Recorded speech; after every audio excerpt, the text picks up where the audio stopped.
Assalamualaikum warahmatullahi wabarakatuh. Oke, berjumpa kembali bersama kami untuk episode yang ketiga dari pembahasan materi Bangun Segi 4 SMP kelas 7 di semester 2. Bangun yang akan kita bahas kali ini adalah bangun jajar genjang.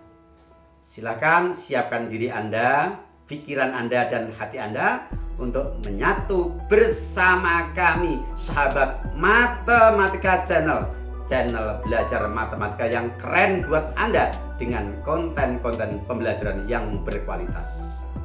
Mudah-mudahan apa yang kami sajikan dan kami bagikan ini benar-benar bisa dipahami dengan baik sehingga video ini bisa memberi manfaat untuk sesama. Dan Anda mendapatkan kesempatan untuk beramal soleh dengan membagikan video ini kepada siapa yang membutuhkan media belajar sebagaimana Anda butuh. Jangan memandang remeh karena suatu kebaikan itu kecil atau sederhana. Karena bisa jadi sesuatu yang kita anggap remeh karena kecil dan sederhana itu dia luar biasa bagi orang lain dan banyak mendatangkan kebaikan baik untuk diri kita maupun untuk sesama. Selengkapnya yuk kita ikuti dengan seksama pembelajaran jajar genjang ini, baik terkait dengan sifat-sifat, luas dan juga keliling serta contoh-contoh soal beserta pembahasannya yang akan kita sajikan buat Anda. Bismillahirrahmanirrahim. Melanjutkan materi pembelajaran bangun datar segi 4 untuk jenis segi 4 yang ketiga, yaitu jajar genjang. Perhatikan gambar dengan seksama. Kita mulai dari sifat-sifat jajar genjang. 1. Sisi-sisi yang berhadapan adalah sejajar dan sama panjang. AB sejajar dengan CD dan panjang AB sama dengan panjang CD. Kemudian sisi AD sejajar dengan BC dan panjang AD sama dengan panjang BC. Sifat nomor 2. Sudut-sudut yang berhadapan adalah sama besar, yaitu sudut A sama dengan sudut C, keduanya saling berhadapan, dan sudut B sama dengan sudut D. Sifat yang ketiga, sudut-sudut berdekatan jumlahnya 180 derajat. Yang dimaksud sudut berdekatan adalah dua sudut yang berurutan. Sudut A dan sudut B adalah berurutan. Jumlahnya 180 derajat. Sudut D dan sudut C adalah berdekatan karena keduanya berurutan. Jumlahnya 180 derajat.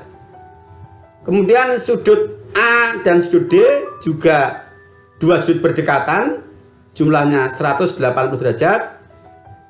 Dan yang keempat sudut B dengan sudut C, jumlahnya 180 derajat. Yang keempat, diagonal-diagonal saling berpotongan di tengah-tengah, atau dengan kata lain saling membagi dua sama panjang, sehingga AO sama dengan OC dan BO sama dengan OD. Dari sifat-sifat ini kita ambil pengertian bahwa jajar genjang adalah bangun datar segi 4 yang sisi-sisi berhadapan sama panjang dan sudut-sudut berhadapan sama besar. Kita lanjut untuk B, menentukan luas jajar genjang. Perhatikan di sini ada dua buah jajar genjang. Kita pandang kedua jajar genjang ini adalah sama. Di sini diketahui ukuran sisi mendatar adalah A. Setelah dari alas, kemudian ruas garis yang menghubungkan dua sisi yang saling sejajar antara sisi alas dan atas ini kita beri nama T sebagai tinggi dari jajar genjang. Perhatikan peragaan dalam animasi ini.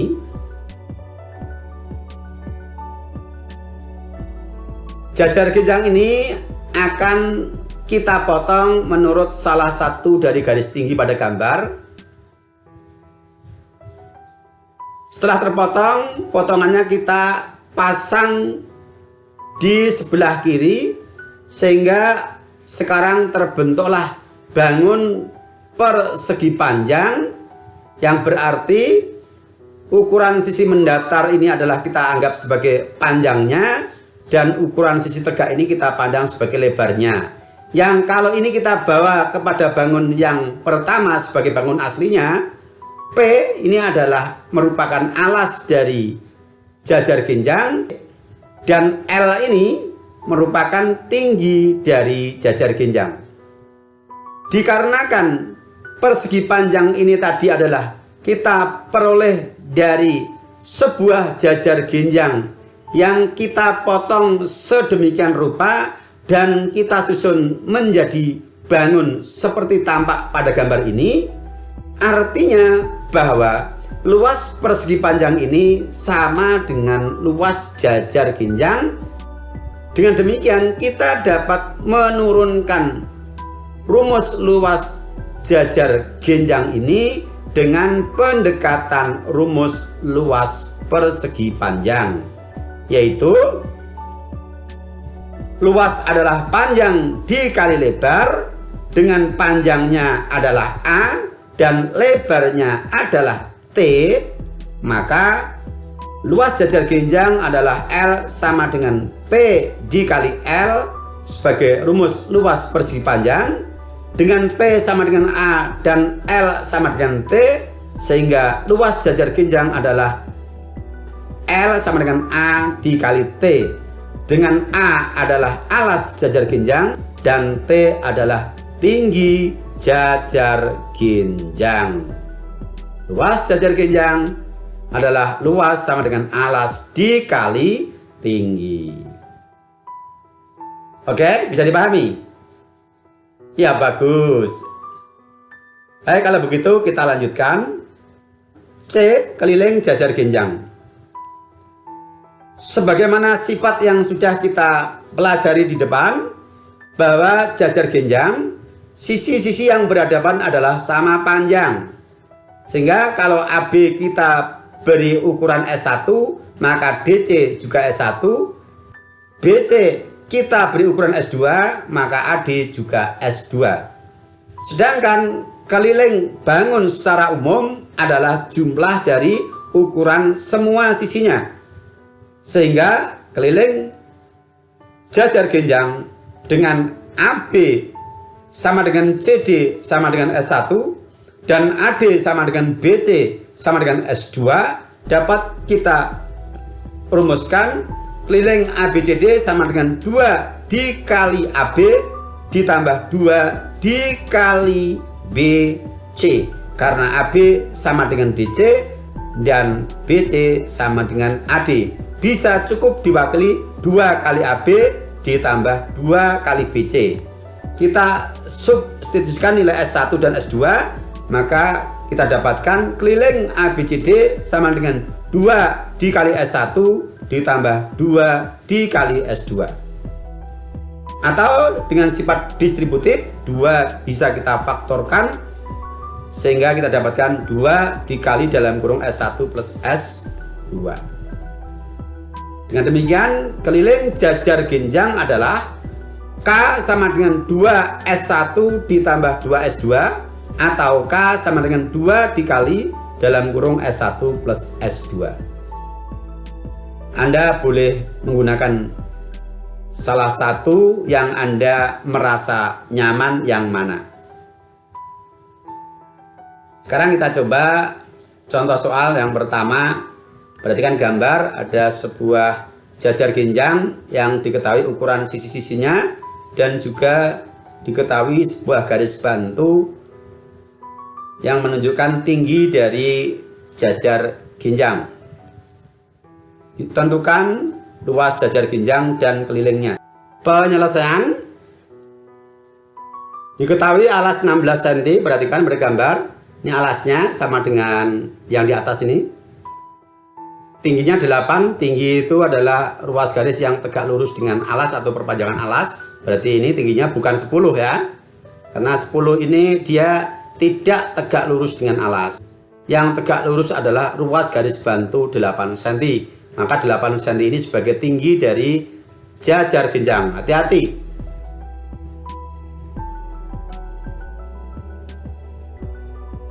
Ditanya luas dan keliling jajar ginjang. Kita hitung dulu luas jajar ginjang. Luas adalah alas kali tinggi, yang mana alasnya 16 cm dan tingginya 8 cm. 16 kali 8 hasilnya sama dengan 128. Jadi luas jajar ginjang 128 cm persegi. Kemudian kelilingnya tinggal menjumlahkan semua ukuran sisinya. Dalam hal ini keempat sisinya kita jumlahkan. Dan karena pasangan-pasangan sisi yang berhadapan sama panjang, kita nyatakan K sama dengan 2 dikali S1 ditambah 2 dikali S2. S1 adalah 16 dan S2 nya 10. 2 dikali 16 ditambah 2 dikali 10 sama dengan 32 ditambah 20. Hasilnya K sama dengan 52. Baik, contoh nomor 2. Perhatikan, ini sudah pengembangan. Diketahui jajar ginjang ABCD. Panjang AB adalah 36 cm, BE 16 cm, BF 18 cm. Ditanyakan keliling jajar ginjang. Untuk bisa menghitung keliling jajar ginjang, berarti kita harus mengetahui atau memiliki ukuran sisi-sisi dari jajar ginjang. Sementara di sini sisi yang diketahui adalah baru sisi AB. Sisi BC atau AD belum diketahui. Maka kita harus mencari dulu panjang sisi AD atau BC. Nah, dari mana kita bisa menghitung panjang sisi yang belum diketahui? Kembali ke kata kunci. Di sini perhatikan BE ada tanda siku-siku. Berarti luas garis BE ini tegak lurus dengan DC. Atau BE tegak lurus dengan AB. Karena BE menghubungkan sisi AB dan DC tegak lurus, berarti BE ini bisa kita pandang sebagai tinggi dari jajar ginjang dengan alas DC atau alas AB. Berikutnya perhatikan ruas garis BF atau FB. Ini juga tegak lurus dengan AD. Dan dia menghubungkan sisi BC dan sisi AD. Sehingga ruas garis BF ini bisa kita pandang sebagai tinggi jajar ginjang ABCD ketika alasnya AD atau alasnya BC. Dan baik menggunakan alas AB tinggi BE atau menggunakan alas AD tinggi FB, luasnya harus sama dikarenakan bangunnya sama. Maka kita gunakan persamaan luas, yaitu bahwa luas ABCD adalah AD dikali BF, perhatikan alas dikali tinggi, sama dengan DC dikali BE. DC sebagai alas, BE tinggi. Kemudian kita substitusikan nilai-nilai yang diketahui. AD belum tahu, BF nya adalah 18 cm, sama dengan DC 36. Lupa, nggak ada DC. DC itu sama dengan AB 36 ya, dikali BE 16 cm. AD dikali 18 adalah 18 AD. 36 dikali 16 hasilnya 576. 18 AD sama dengan 576, sehingga AD sama dengan 576 dibagi 18, hasilnya AD sama dengan 32. AD sama dengan 32 artinya bahwa panjang sisi AD dan sisi BC adalah 32 cm. Dengan demikian kita sudah bisa menghitung keliling jajar genjang, yaitu dengan cara menggunakan rumus K sama dengan 2 dikali S1 ditambah 2 dikali S2. S1 kita ambil sisi AB yang diketahui oleh soal.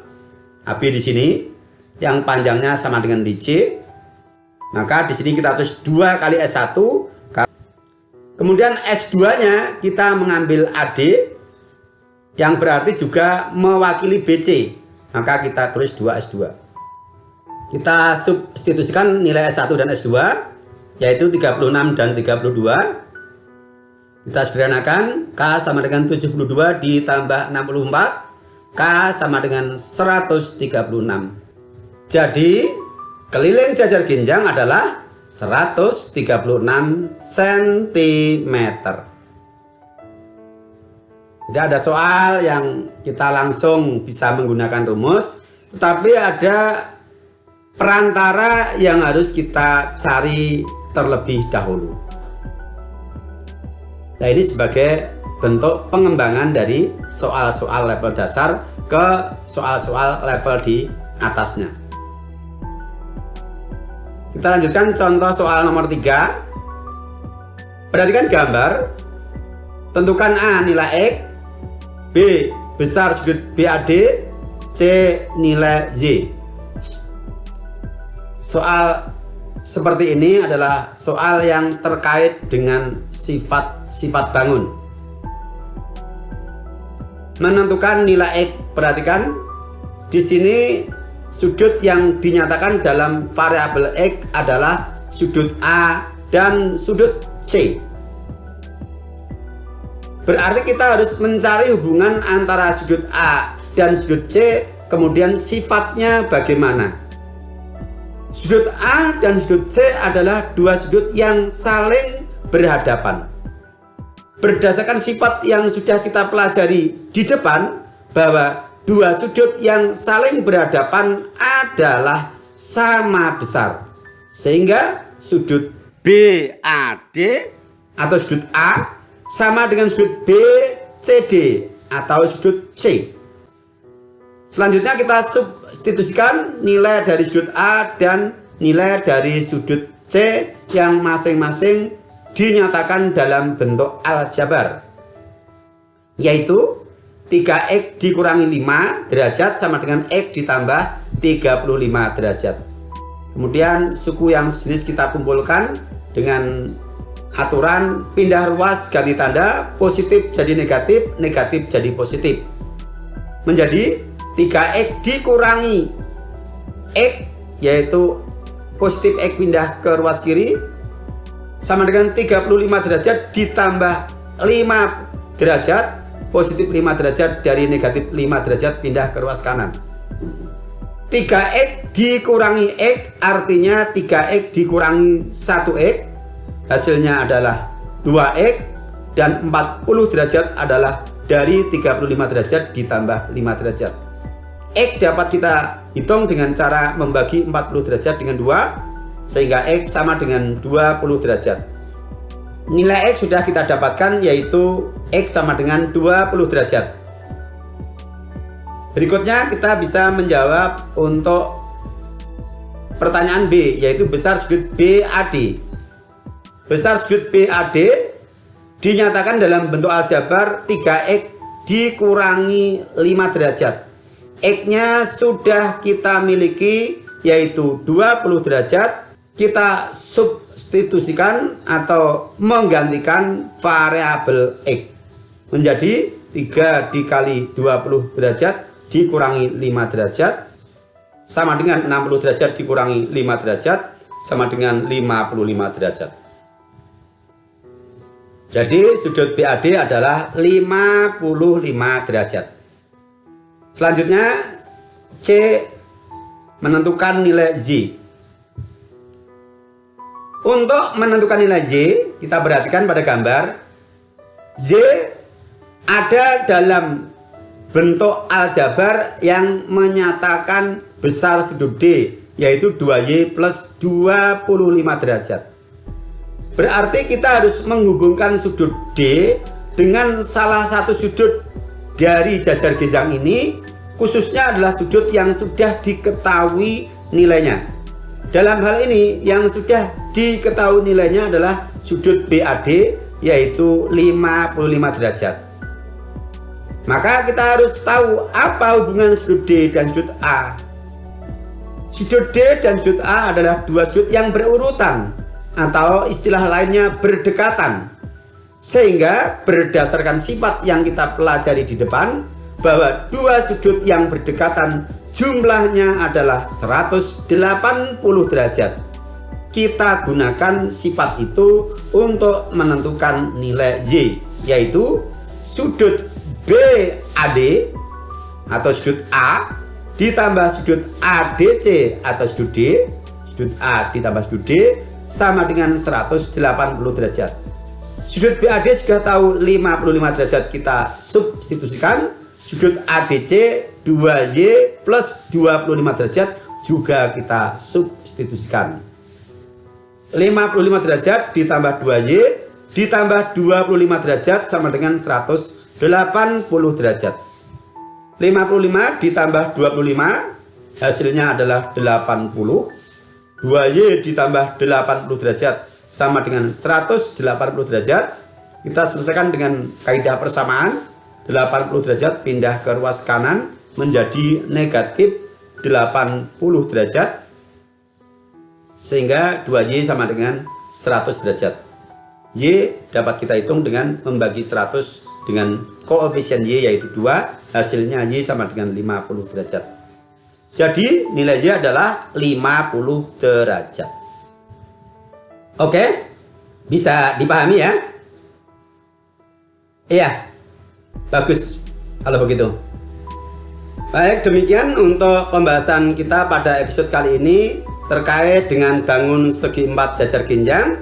Baik membahas tentang sifat-sifatnya, luas dan kelilingnya, yang kita lengkapi dengan 3 contoh soal. Mudah-mudahan bisa dipahami dengan baik, dan insya Allah kita bertemu lagi pada episode berikutnya, yaitu untuk pembahasan jenis bangun segi 4 yang keempat, yaitu belah ketupat. Sampai berjumpa. Assalamualaikum warahmatullahi wabarakatuh.